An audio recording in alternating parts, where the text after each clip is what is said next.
오늘 설교 제목은 미묘하게 찾아오는 유혹으로 잡아봤습니다. 원래 우리 영어 예배에서는 Facing the Subtle Temptation 이렇게 잡았는데요. subtle이라고 하는 이 단어를 한국어로 이제 사전을 찾아보니까 미묘함 이렇게 표현을 하고 있더라고요. 조금 낯선 단어일지도 모르지만 그렇구나. 정말 유혹이라고 하는 것은 미묘하게 우리 삶 가운데 찾아올 수 있다라는 생각을 하게 되었습니다. 오늘 말씀을 시작을 하면서 하나님의 약속을 기다리며 살아가는 삶에도 유혹이 따를 수 있습니다. 하나님의 약속과 인도하심만을 의지하는 것은 결코 쉽지가 않습니다. 조급함의 유혹이 우리를 흔들어 놓기 때문에 그렇습니다. 우리 청년들이 나름대로 꿈과 소원을 가지고 있습니다.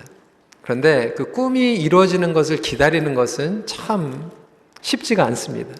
그러다 보니까 조급하게 되고 자꾸 인위적인 방법으로 또 지름길의 유혹에 빠져들 때가 많이 있습니다. 우리 부모님들도 마찬가지일 거예요. 우리 자녀들이 빨리 좀 커서 좀 철이 들면 좋겠는데, 저희 집에도 이제 티네이지 자녀가 둘이나 있습니다. 어쩔 때는 이제 또 심리적으로 이렇게 좀 갈등을 겪다 보면 저에게도 이런 유혹이 있을 때가 있어요. 눈 딱 감았다가 뜨면은 시집갈 나이가 되면 다 좋겠다.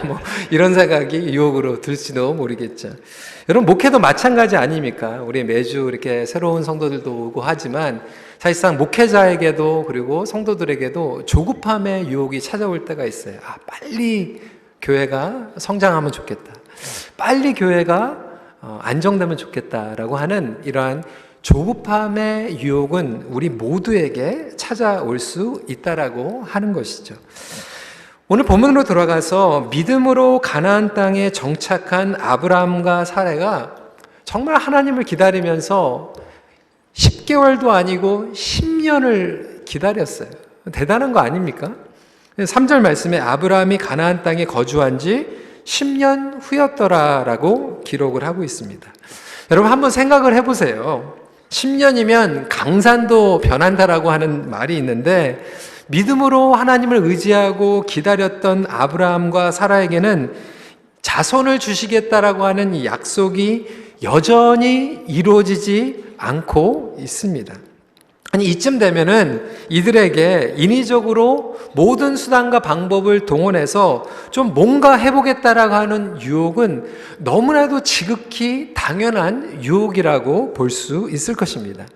하지만 여러분들이 많이 들었던 것 같이 하갈이라고 하는 첩을 통해서 이스마엘을 낳게 됐을 때 이스마엘은 큰 고통과 갈등과 후회를 가져다 주게 합니다. 우리 삶 가운데에서도 하나님을 기다리지만 기다리다가 우리의 인위적인 방법으로 지름길의 유혹에 빠질 때 우리의 삶 가운데 이러한 이스마엘이 생길 수 있다라고 하는 거예요. 고통과 후회와 갈등이 찾아오게 된다라고 하는 거죠. 여러분, 이것을 어떻게 분별합니까? 우리가 인간적으로 살아가면서 그리고 이렇게 빠지기 쉬운 미묘한 유혹을 어떻게 분별할 수 있을 것인가? 오늘 본문을 통하여서 이 유혹에 대해서 함께 나누기 원하고, 그렇다면 이 미묘한 유혹을 어떻게 이겨낼 수 있는지 함께 살펴보기를 원합니다. 첫 번째로, 유혹은 가장 가까운 곳에서 찾아옵니다. 우리는 유혹하면은 멀리 있는 그 적군에게서부터 찾아오는 것으로 생각할 때가 있는데, 사실상 유혹은 가장 가깝고 사랑하는 사람들을 통하여서 찾아올 때가 더 많이 있다라고 하는 거예요. 오늘 본문 같은 경우에는 아브라함의 아내 사레를 통해서 유혹이 찾아옵니다. 2절 말씀 보세요.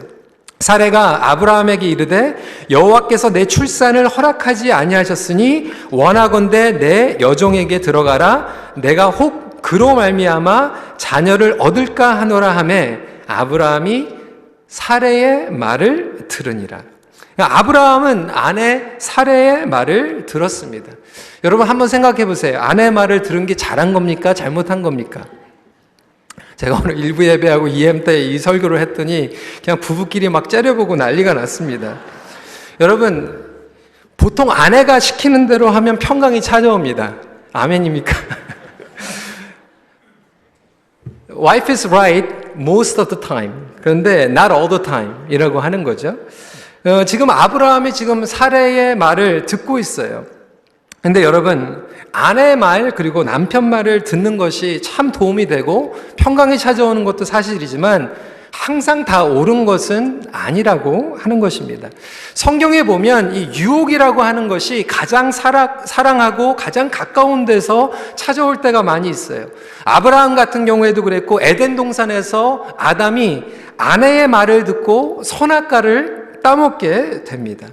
여러분, 다윗이 유혹에 빠진 것이 먼 곳에 전쟁터에 나가가지고 유혹에 빠진 게 아니에요.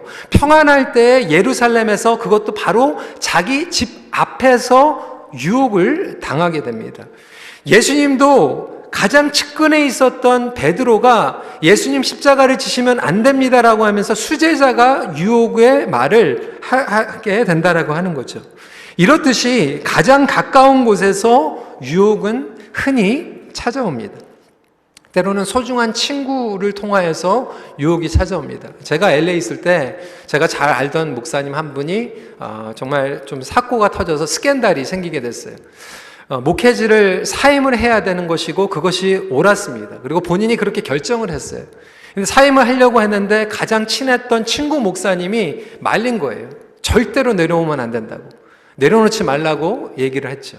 그래서 그 유혹에 속게 돼서 결국은 그것을 사임하지 않다가 나중에 더 큰 어려움이 일어나게 돼서 본인도 목회를 재개하지 못하고 교회가 힘들어지는 경우도 보게 됐습니다. 우리나라도 마찬가지고 정치에도 마찬가지 아닙니까? 가장 가까운 곳에서 하나님의 사실과 진리를 얘기해야 되는 측근이 유혹에 빠지게 할 때가 많이 있습니다. 심지어는 오늘 본문과 같이 배우자를 통하여서 유혹이 찾아올 때가 많이 있어요. 예수님을 믿지 않고 박해를 하는 핍박만 하는 배우자면 오히려 분별하기가 쉬운데 교회 다닌다라고 하고 같이 신앙생활을 한다라고 하는 배우자가 유혹에 빠지게 할 때가 있다라고 하는 거예요. 제가 청년 목회를 하고 오랫동안 하면서 보니까 정말 결혼하기 전에 예수님 잘 믿었는데 예수 믿는 남자와 예수 믿는 여자가 결혼해가지고 또 신혼여행 갔다 오고 맞벌이 부부 하면서 힘들고 막 피곤해지니까 오히려 여보 그냥 오늘은 그냥 교회 가지 말자. 오늘은 그냥 우리끼리 조용히 보내자라고 하는 그러한 말에 그래 아내 말 들어야지. 남편만 들어야지라고 하면서 사실상 아주 가깝고 사랑하는 지체를 통하여서 이러한 유혹이 미묘하게 찾아올 수 있다라고 하는 것이죠. 여러분 꼭 사람 말을 통하여서 유혹이 찾아오는 것이 아니라 내 안에 있는 내가 생각하고 있는 생각과 논리를 통하여서 유혹이 찾아올 때도 있습니다. 이러한 논리를 편의적 논리라고 이야기를 합니다. The reasoning of expediency라고 설명을 하고 있어요. 우리의 죄성의 생각을 갖다 보니까 우리가 논리적으로 생각을 하다가 우리 스스로의 유혹에 빠질 때가 있다라고 하는 것이죠. 저희 교육자들이 화요일마다 지금 공부를 하고 있어요. 리프레임이라고 하는 그 비디오를 보면서 복음에 대해서 그리고 복음이 우리의 삶 가운데에서 어떻게 영향력을 미치는가에 대한 비디오를 보고 있는데 이번 주의 주제는 어떻게 하면 우리가 복음으로서 선교사의 삶을, 선교적인 삶을 우리의 직장에서 살아갈 것인가에 대한 주제였어요. 근데 그 안에서 예화로 나온 그 스토리가 이번 주 본문에 너무나도 잘 적용이 되는 것 같아서 소개를 시켜드리고자 합니다. 실제적인 얘기예요. 1978년도에 포드 자동차에서 만든 핀토 자동차 사건입니다. 여러분 그림을 보시면 1978년도에 포드에서 너무나도 예쁘고 연료가 절약되는 아주 새로운 디자인의 자동차를 설계를 했습니다. 사람들이 지금 보기에는 조금 옛날 차 같지만 그때는 너무나도 예쁘다 그래서 자동차가 처음에 아주 인기 품목이 되었습니다. 근데 문제는 여기에 false design이 되었다라고 하는 거예요. 자동차 뒤쪽에 이 트렁크 밑에 연료 탱크를 보호하는 지지 구조물이 없게 만든 설계상의 결함이 있었습니다. 그래서 그냥 사고 없이 잘 다닐 때는 괜찮은데 뒤에서 20마일로 가다가 속도로 뒤에서 부닥치게 되면은 이 탱크에 열이 받아가지고 불에 타고 폭발되는 그러한 사고가 계속해서 일어나게 된 것이죠. 아주 무서운 결함이 있었던 것입니다. 포드 자동차가 이것을 파악하게 된 거예요. 근데 딜레마에 빠진 거죠. 이 팔았던 모든 차를 리콜을 해가지고 이것을 다 안전 장치를 붙이게 되면은 지금은 별거 아닌 것 같지만 그 당시에 11달러를 투자를 해가지고 모든 차를 고쳐줘야만 됐습니다. 그러니까 승용차와 트럭의 1250만 대 모두 11달러를 부품을 하면은 안정성을 높일 수 있는데 계산을 해보니까 1억 3,700만 달러가 소비가 되는 거예요. 너무나도 큰 돈이었어요. 근데 반면에 만약에 사고를 당했을 때 사고를 당한 사람들이 손해배상 청구를 하면 얼마가 나올까 계산을 해본 거예요. 사망을 당하게 되고 부상을 당한 사람들이 예상을 하고 소송을 했을 때 물어줘야 될 배상을 가격으로 매기다 보니까 사망에는 20만 달러, 부상자에는 6만 7천 불, 안정장치가 없어서 파손될 자동차에 2,000대의 수리비용을 조사하다 보니까 나중에 결과는 4,950만 달러가 나온 거예요. 리콜을 해가지고 다 고쳐주는 거하고 나중에 손해배상만 청구하는 거하고 가격이 3분의 1로 다운이 되는 거예요. 그래서 포드 자동차에서는 후자를 택하게 됩니다. 여러분, 이러한 편의적인 논리가 우리 삶 가운데서도 너무나도 벌어지고 있다고 하는 거예요. 비즈니스를 하면서 나의 가게에서도 나에게 오는 편의적인 이익은 무엇인가? 그거에 대해서 우리가 결정하고 선택할 때가 많이 있다고 하는 거죠. 우리 청년들 가운데서는 와럴로에서 매주 예배드리러 올라오는 분들이 있어요. 그런데 그들 가운데에서도 그런 딜레마가 있는 거예요. 예배를 드리면 1시간 15분인데 오는데 1시간 15분, 가는데 1시간 15분. 그러면 2시간 30분을 투자해서 1시간 15분의 예배를 드리는 것이 효율적인가, 효율적이지 않은가, 이런 논리에 빠질 수 있다라고 하는 것이죠. 물론 우리가 논리를 하고 사고력을 가진 것은 하나님께서 주신 사고력이지만 나의 이익이나 조급함 때문에 잘못 분별하는 경우들이 많이 있다라고 하는 거예요. 사례의 입장으로 다시 돌아가서 여러분 얼마나 괴로웠을 것 같아요. 10년 동안 기다렸어요. 나는 아기를 낳지 못하는 여인이야. 자기의 문제로 본 거예요. 얼마나 고통스러웠겠어요. 그러면서 사례의 입장에서는 이렇게 생각이 바뀌는 거예요. 그래, 하나님께서 말씀하신 게 내 남편 아브라함의 자손이라고 말씀했지 꼭 내 뱃속에서 나와야 되는 건 아니지 않는가라는 그런 생각을 하게 된 거예요. 그 당시에는 어차피 중동 지역에 일부 다체제가 흔해였고 자연스러웠기 때문에 자기 여종인 하가를 데리고 와서 남편과 동침하게 하고 자식을 낳는 것이 나름대로 그래, 나만 희생하면 돼.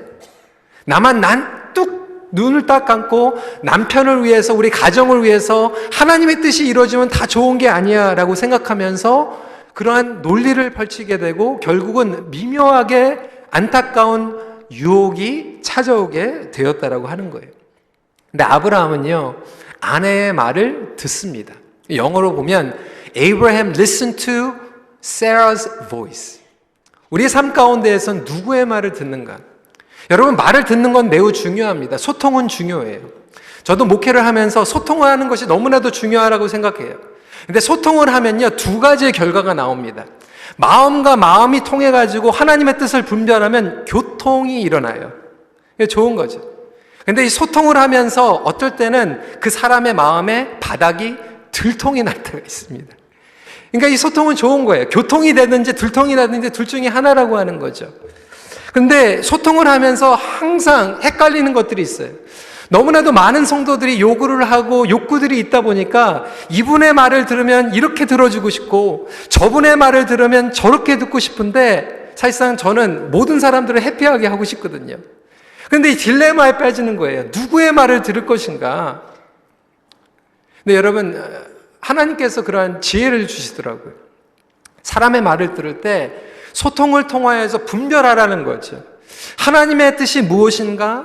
하나님의 계획이 무엇인가를 분별할 수 있어야 되고, 많은 경우에는 그 소통을 하는데 그 사람이 이야기할 때 하나님의 뜻을 얘기하기보다 자기의 상처와 자기의 필요와 자기의 욕구와 자기의 이슈를 얘기할 때가 많이 있다라고 하는 거예요. 그렇기 때문에 우리가 대화를 하면서 이것을 분별할 수 있어야 돼. 이것이 하나님의 음성인가 아니면 이 사람의 퍼스널한 필요인가 욕구인가를 얘기할 때가 필요하다라고 하는 거죠. 어쩔 때는 우리가 가지고 있는 상처와 그런 고통을 가지고 대화를 통하여서 덤핑할 때가 많이 있어요. 그 덤핑하는 것은 사실상은 여러분들의 책임이 아니에요. 여러분들이 그것은 분별해야 됩니다. 하나님의 음성이고 하나님의 뜻이면 순종해야 되지만, 하나님의 뜻이 아니고 그 사람의 퍼스널한 이슈라고 하면 그것은 우리가 좀 분별할 필요가 있다라고 하는 것이죠. 사라는 아팠어요. 너무나도 힘들었어요. 괴로웠어요. 자식을 낳지 못하는 그 고통 가운데서 아브라함에게 얘기했지만, 우리가 삶 가운데서 이러한 분별을 할 수 있어야 됨에도 불구하고 우리는 하나님의 음성보다 사람의 목소리에 귀를 기울일 때 미묘한 유혹에 빠질 수 있다라고 하는 것이죠. 두 번째로, 유혹은 부르심의 목적을 서서히 변질시킵니다. 부르심을 받은 곳에서 그냥 떠밀려가는 유혹이에요. 여러분, 오늘 본문을 보면 부부관계의 목적이 변질되고 있어요. 하나님께서는 왜 가정을 허락해 주셨습니까? 왜 아브라함과 사례를 통하여서 역사하기 원하셨습니까? 그 부부관계를 통하여서 하나님께서 부어주시는 그 축복을 부부관계를 통하여서 흘러가기를 원하셨다라고 하는 거예요. 서로 사랑하고 서로 아껴주고 서로를 영적으로 보호해주는 목적을 가지고 있음에도 불구하고 오늘 어떠한 결과를 낳았습니까? 5절 말씀입니다. 사례가 아브라함에게 이르되 내가 받는 모욕은 당신이 받아야 옳도다. 내가 나의 여종을 당신의 품에 두었거늘 그가 자기의 임신함을 알고 나를 멸시하니 당신과 나 사이에 여호와께서 판단하시기를 원하노라. 아브라함이 참 괴로운 거예요. 어떻게 하라는 거예요? 아내 말을 들었는데 나중에는 아내가 와가지고 왜 내 말 들었냐고 얘기하는 거예요. 여러분들은 그런 경험 해보신 적 없으세요? 사례가 지금 아브라함을 원망하고 있어요. 아담과 여자의 관계도 똑같죠. 그러니까 부부관계와 가정의 목적이 지금 변질되어 있는 거예요. 좋은 게 좋은 거다라고 그 말을 듣고 그냥 넘어갔는데 결국은 나중에 그것이 유혹에 빠지게 만드는 경우가 되는 것이죠. 그러면서 하나님께서 주신 그 약속을 포기하게 되는 거죠. 그래, 그냥 뭔 기대를 해. 그냥 이렇게 살아가면 되는 거지. 조용히 포기하는 경우, 조용히 하나님께서 주신 그 목적의 변질을 우리가 바라보면서도 그냥 떠밀려가는 가정들이 많이 있다라고 하는 거예요. 부부관계만 변질이 된 게 아니에요. 선교적인 삶이 변질되고 있습니다. 여러분, 지금 믿는 자들이 아브라함과 사례가 정말 그 밑에 있었던 종들과 하인들에게 축복의 통로로서 쓰임을 받아야 되는데 지금 하갈을 핍박하고 고통을 주는 장면이 등장을 하게 됩니다. 6절 말씀 한 목소리로 같이 읽어보도록 하겠습니다. 시작. 아브라함이 사례에게 이르되 당신의 여종은 당신의 수중에 있으니 당신의 눈에 좋을 대로 그에게 행하라 하매 사례가 하갈을 학대하였더니 하갈이 사례 앞에서 도망하였더라. 물론 하갈이 잘못한 게 있어요. 주인을 멸시했다라고 성경에 이야기하고 있어요. 근데 많은 커멘테이터들이 볼 때 이 말씀을 보면서 여러분 하갈이 갑자기 임신했다고 사라를 막 때렸겠어요? 뭐 했겠어요? 그런 게 아니에요. 그런 게 아니라 옛날에는 무조건 말을 들었는데 이제 사라가 물 떠오라고 하니까 하갈이 나도 좀 몸이 무거운데 나도 좀 임신했는데 좀 봐주십시오. 그러니까 사라가 이제 자존심이 이제 팍 상한 거죠. 이 사례가 지금 반응하고 있는 거예요. 여러분, 사례가 희생은 감수했지만 이 자존심을 건드리면 못 견디는 거예요. 여러분, 그렇지 않습니까? 예수 믿는 사람들이 웬만하면 우리가 사랑하고 웬만하면 섬기고 희생하려고 해요. 그런데 내 자존심을 건드리잖아요. 그러면 용납이 안 될 때가 참 많이 있습니다. 우리가 교회에서도 섬기잖아요. 희생하잖아요. 그렇지만 인정하지 못한다. 나를 인정 안 해주고 나를 무시했다 그러면 사실상 이 뚜껑이 열릴 때가 많이 있습니다. 아니 왜 나에게는 생기지 않는 자녀가 이 하갈은 하룻밤 동침했더니 자녀가 생기는 거야. 나는 하나님의 약속의 자녀인데 왜 예수 안 믿는 사람들은 잘 풀리는 것 같고 나에게는 이렇게 일이 안 풀리는 거야. 자존심과 교만함과 질투와 시기 등이 우리로 하여금 선교적인 삶을 살아가지 못하게 할 수 있다라고 하는 거예요. 여러분, 선교적인 삶을 우리에게 주신 것은, 우리에게 직장을 주신 것은 나로 하여금 주위에 있는 자들이 더욱 하나님께 가까이 인도할 수 있도록 선교적인 삶을 주셨는데도 불구하고 우리는 그 삶의 목적이 변질이 되어서 오히려 우리와 같이 일하고 나와 가까이 있는 소중한 사람들을 멀리 떠밀어 버릴 때가 많이 있다라고 하는 거예요. 부모들도 마찬가지 아닙니까? 우리 자녀들을 하나님 앞에 draw near, 하나님 앞에 가까이 나가게 해야 되는 책임이 있는데도 불구하고 우리 자녀들을 하나님에서 멀리 떠밀려 버리게 하는 그 유혹들이 너무나도 많이 있어요. 기다리고 참아주고 기도해줘야 하는데도 불구하고 우리는 인위적으로 어떻게든지 강제적으로 우리 자녀들을 컨트롤하려 보니까 그 죄 때문에, 그 유혹 때문에 우리 자녀들이 하나님을 더욱더 가까이 나가는 것이 아니라, 그래, 그런 하나님이면 난 도망갈 거야. 지금 하갈이 아브라함과 사레 집에서 도망가 버리는 것 같이 우리 자녀들이 우리 부모님들 때문에 도망갈 수 있다라고 하는 거예요. 목장에서도 마찬가지고 비즈니스에서도 여러분들이 함께 일하는 헬퍼들이, 여러분들이 직장에서 일하고 있는 상사일 수도 있고 같이 일하는 동료들이 여러분들의 삶을 보면서 정말 저런 하나님이면 내가 믿고 싶습니다라고 고백할 수도 있지만 저와 여러분들 때문에 나 그런 하나님이면 절대로 안 믿을 거야 하고 도망가고 있지는 않습니까? 여러분, 이래서 조급함의 유혹과 인위적인 유혹은 너무나도 무서운 거예요. 목회자에게도 그런 유혹은 얼마든지 찾아옵니다. 제가 지난번에 한국에 갔을 때 정말 아름다운 교회에서 정말 유명한 그리고 영향력이 있는 목사님이 은퇴하시고 나서 그 후임으로 목회를 잘하고 계시는 분과 만나가지고 이야기를 했어요. 근데 그분이 얘기하는데 저한테 이러는 거예요. 목회자에게 유혹이 2번 찾아온다라고 하는 거예요. 처음에는 부임했을 때 유혹이 찾아온대요. 이제 부임해가지고 이제 목회를 하면은 성도들도 막 많이 일어나고 좀 바꾸고 싶고 이것도 하고 싶고 저것도 하고 싶은 유혹이 찾아온다라고 하는 거예요. 그래서 그때 조급하게 막 바꾸다 보면은 힘들어진다라고 하는, 그게 첫 번째 유혹. 이제 두 번째 유혹은 언제 찾아오냐? 7년이나 10년 정도 후에 찾아온대요. 그게 무슨 유혹이에요? 그랬더니, 그래, 내가 7년 동안, 10년 동안 아무것도 안 하고 이제 참았는데, 이제는 내가 뭔가 해볼 때가 됐는데, 이제는 내가 담임 목사고 내가 당회장인데 왜 내 말을 안 들어주는 거야 하면서 그때 막 이렇게 막 자존심이 상할 때가 있다라고 하는 거예요. 여러분, 그런 거 아닙니까? 우리 교회에서도 내가 장로인데 왜 내 말을 안 듣는 거야? 내가 그래도 이 교회에서 몇 년을 섬겼는데 왜 내 말을 안 들어주는 거야? 내가 부모인데 내가 여태까지 이렇게 돈 벌어주고 먹여줬는데 왜 내 말을 안 듣는 거야? 하면서 그때의 조급함으로 인위적인 방법을 쓰다 보면 내가 처음에 시작했을 때는 하나님, 내 자존심 다 버리겠습니다. 내가 십자가에 못 박겠습니다. 내가 내 자신을 부인하겠습니다. 내가 양보하겠습니다. 끝까지 섬기겠습니다라고 했던 그 오리지널 사명과 그 기도가, 그 자세가 변질이 되기가 너무나도 쉽다라고 하는 것이죠. 혹시 나 때문에 많은 사람들이 하나님 앞에 가까이 나가는 것이 아니라 정말 도망가고 싶을 정도로, 난 저런 하나님은 믿고 싶지 않습니다.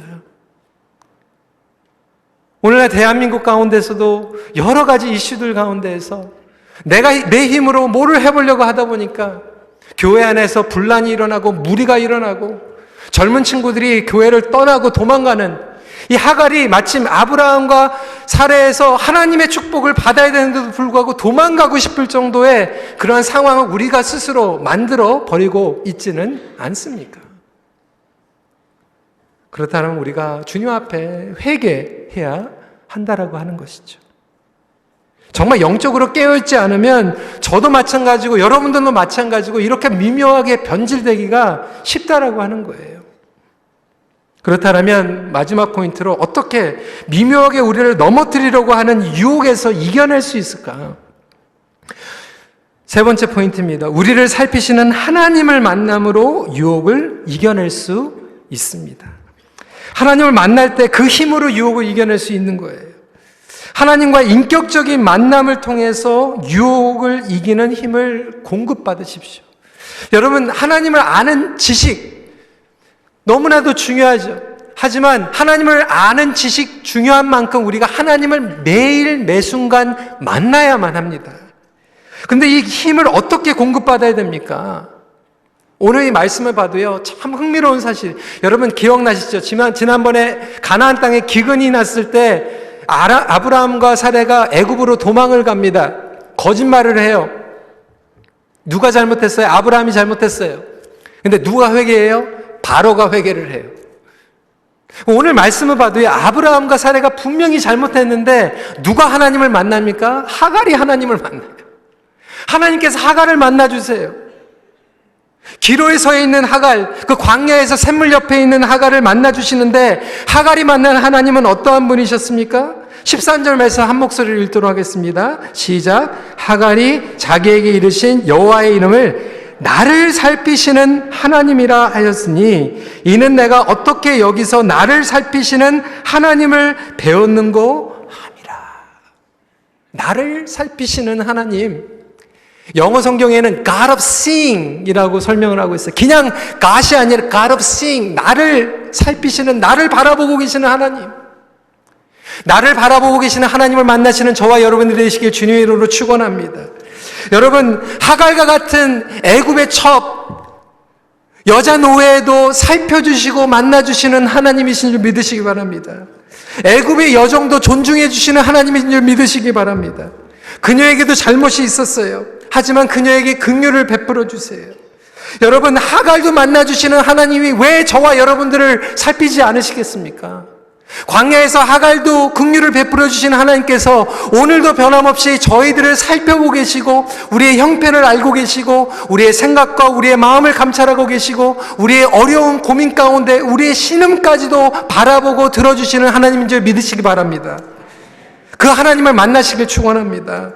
이것이 유혹을 이겨내는 비결이에요. 여러분, 성경에도 요셉이 유혹을 어떻게 이겨냈습니까? 나를 살피시는 하나님을 알았기 때문에 그 하나님을 경외한 거예요. 하나님께서는 여러분 가정을 살펴보고 계세요. 여러분들의 기도를 살펴보고 계세요. 여러분들의 실수를 살펴보고 계시고 여러분들의 괴로움과 한탄을 살펴보고 계세요. 이러한 인격적이고 구체적인 하나님과의 만남이 우리의 삶 가운데에서 매 순간 이어질 때만 미묘한 유혹을 이겨낼 수 있습니다. 오늘 성경을 보면 핍박받고 도망가는 하갈, 하나님께서 만나주세요. 회복시켜주세요. 또한 흥미로운 사실은 하나님께서 하갈에게 돌아가라는 거예요. Return and submit 이렇게 얘기하는 거예요. 여러분 한번 생각해 보세요. 아니 하갈이 지금 폭행을 당했어요. 핍박을 당했어요. 이게 무슨 뜻인가? 아니 그러면 가정에서 폭력받는데 돌아가가지고 그냥 순종하라는 건가? 회사에서 불이한 예로 이런 너무나도 정당치 못한 일들이 벌어지고 있는데 우리 보러 그냥 돌아가라는 건가?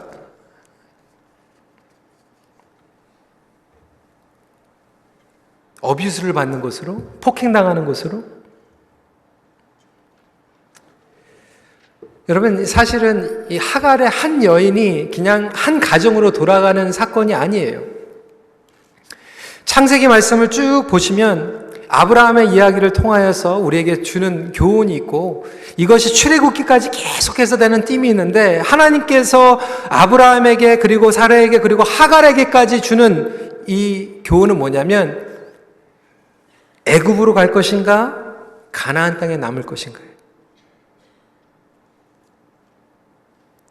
가나안 땅에 흉년이 찾아왔을 때 아브라함과 사라는 그 딜레마 가운데에서 애굽으로 도망갔죠. 음식이 있는 애굽으로 갈 것인가? 음식이 없어도 하나님께서 약속한 가나안 땅에서 기다릴 것인가? 하갈이 어디에서 온 사람이죠? 애굽 여자예요. 아니, 하나님께서 약속하신 사라는 지금 10년 동안 기다리고 있는 자식이 없는데 애굽에서 온 하갈은 하룻밤 잤더니 자식이 생겼어. 하갈은 지금 너무나도 어려운 상황 가운데서 가나안을 떠나서 지금 애굽으로 도망가고 있는 거예요. 그런데 하나님께서 하갈에게 얘기하신 것은 그래, 폭력마다도 집으로 돌아가라, 그 말씀이 아니라 열매가 없고 견디기 힘든 땅이지만 내가 약속한 가나안 땅에 하나님의 약속을 기다리라고 하는 거죠. 여러분, 이 딜레마는 저와 여러분들에게 오늘도 펼쳐지고 있습니다. 저와 여러분은 애굽을 선택합니까? 가나안 땅을 선택합니까? 이 딜레마 가운데서 살아가고 있다라고 하는 거예요. 오늘도 예배를 마치고 여러분들의 가게로 가시고 내일 직장으로 가시고 자녀들을 키울 때 끊임없이 열매가 없지만 하나님께서 약속하신 가나안 땅에 내가 견뎌내고 있을 것인가? 아니면 그냥 일하는 대로 그냥 열매가 계속 보이는 것 같은 애굽으로 도망갈 것인가?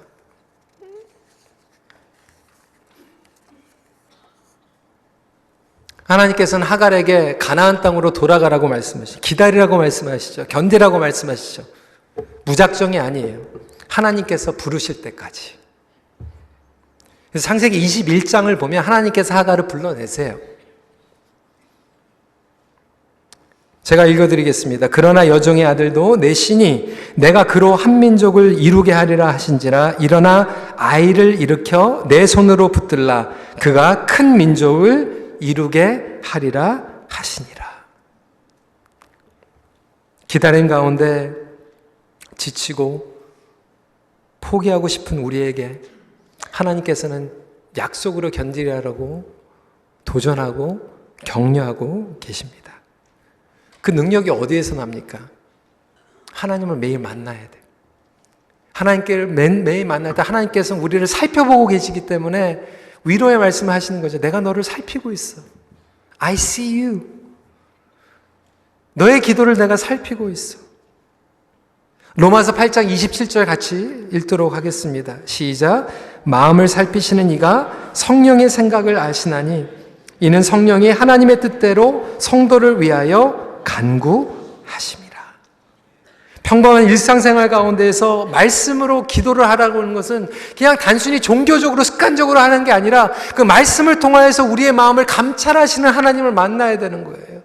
기도를 할 때 우리 신음소리 가운데서 우리를 살펴주시는 하나님을 만나라고 하는 거예요. 저희가 교육자들이 함께 공부하면서 그 예화 가운데서 포인트로 나왔던 또 한 가지 중요했던 것은 사무엘상을 설명하고 있는데, 여러분 사무엘상에는 사울 왕이 나오고 다윗 왕이 나오잖아요.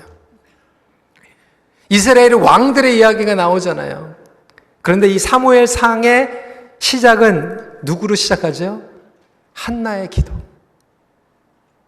하찮고 아기 낳지 못하고 어려운 가운데 신음소리를 하고 있는 한나의 기도를 살피시는 하나님의 이야기로 역사가 시작이 된다라고 하는 거예요.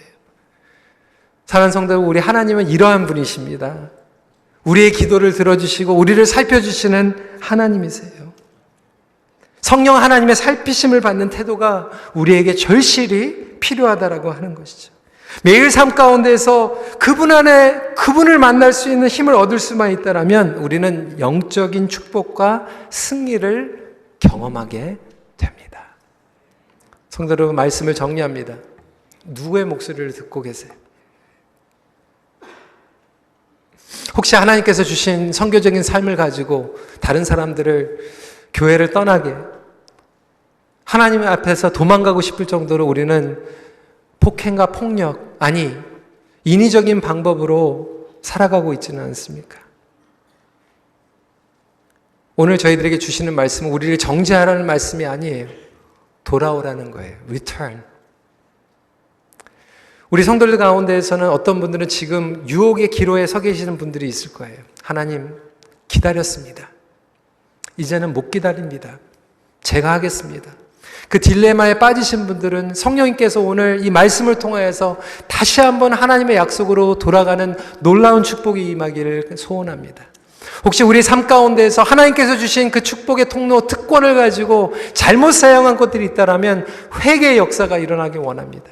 아니, 우리가 실수했습니다. 넘어졌습니다. 우리의 삶 가운데 이미 이스마엘이 생겼습니다. 라고 생각하시는 분들도 그냥 후회하고 가슴을 두드리고 끝나는 것이 아니라 하나님 앞에 돌아갈 수 있는 놀라운 역사가 임하기를 소원합니다. 말씀을 정리합니다. 우리를 살피시는 하나님께 매 순간 나아가는 은혜를 누리십시오. 기도하겠습니다. 여러분, 이렇게 하나님을 믿고 하나님을 의지하는 것은 결코 쉬운 게 아니에요. 우리가 영적으로 깨어 있어야 되겠습니다. 우리 시간에 함께 기도할 때 주님, 저에게는 주님이 매 순간 필요합니다. 주님을 매일 만나기를 원합니다.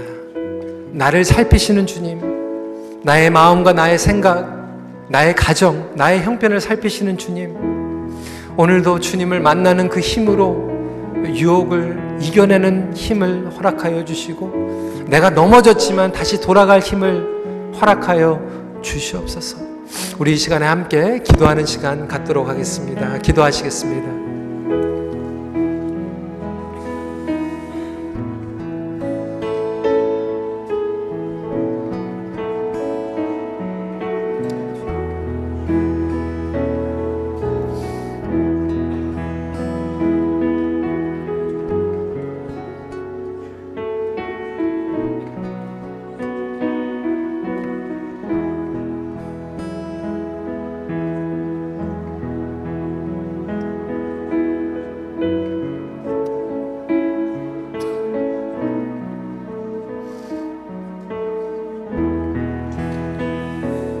계속해서 기도하시면서 혹시 우리가 본의 아니게 상처 준 지체가 있다라면 우리 시간에 주님 앞에 그것을 고백하고 좀 회개하는 시간 또한 갖기를 원합니다.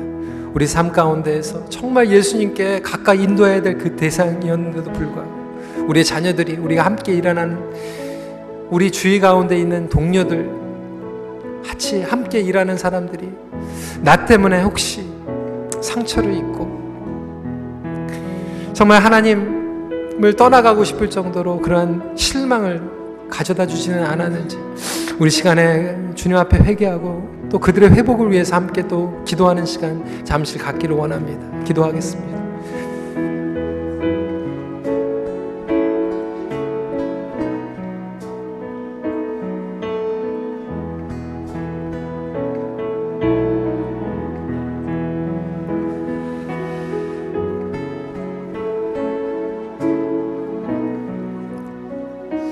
찬양으로 기도하는 마음으로 주님 앞에 나갑니다. 날마다 숨쉬는 순간마다